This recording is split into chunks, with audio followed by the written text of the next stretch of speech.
প্রশ্নটা বিব্রতকর। পদত্যাগের প্রসঙ্গে রাষ্ট্রপতি পদত্যাগের বিষয়ে করা প্রশ্নকে বিব্রতকর বলে আখ্যা দিয়েছেন রাষ্ট্রপতি মোহাম্মদ শাহাবুদ্দিন। গত বৃহস্পতিবার 23 জুলাই সন্ধ্যা 6টার দিকে একটি জাতীয় দৈনিকের সঙ্গে টেলিফোনে প্রায় 2 মিনিট কথা বলেন রাষ্ট্রপতি।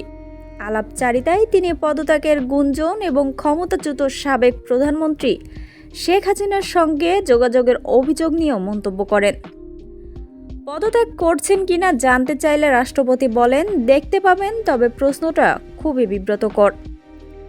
সংবিধান অনুযায়ী রাষ্ট্রপতি পদত্যাগ করতে চাইলে জাতীয় সংসদের স্পিকারের কাছে পদত্যাগপত্র জমা দিতে হয়। বর্তমানে স্পিকার দেশের বাইরে রয়েছেন এমন তথ্যই জানানো হলে রাষ্ট্রপতি বলেন, আমার জানা নেই স্পিকার দেশে আছেন কিনা। এটা আমার জানার কথাও নয়। লন্ডনে চিকিৎসাধীন অবস্থায় শেখ হাসিনার সঙ্গে টেলিফোনে কথা বলেছেন এমন অভিযোগও নাকচ করে দেন রাষ্ট্রপতি। তিনি বলেন, এটা পুরোপুরি ভিত্তিহীন। কারো যদি মাথা খারাপ হয় সে এ ধরনের কথা বলতে পারে। তিনি আরও যোগ করে বলেন, আমি তখন মৃতপ্রায় চিকিৎসাধীন ছিলাম। এটা একেবারে ভিত্তিহীন ও বানানো কথা, এই কথাই বলতে পারি। এরপর ধন্যবাদ জানিয়ে ফোনালাপ শেষ করেন রাষ্ট্রপতি।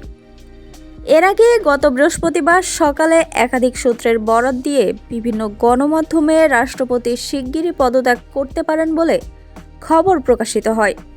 ওই প্রতিবেদনে দাবি করা হয়, চলতি বছরের মে মাসে চিকিৎসার জন্য লন্ডন সফরের সময় তিনি শেখ হাসিনার সঙ্গে টেলিফোনে কথা বলেন।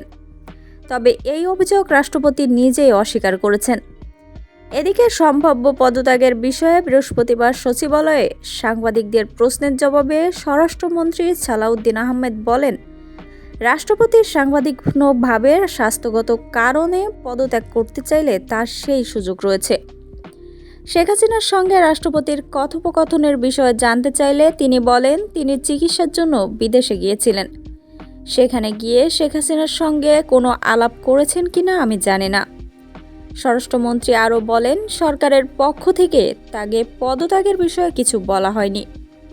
রাষ্ট্রপতি পদত্যাগ করতে চাইলে সংবিধান অনুযায়ী স্পিকারের কাছে পদত্যাগপত্র জমা দিতে হবে।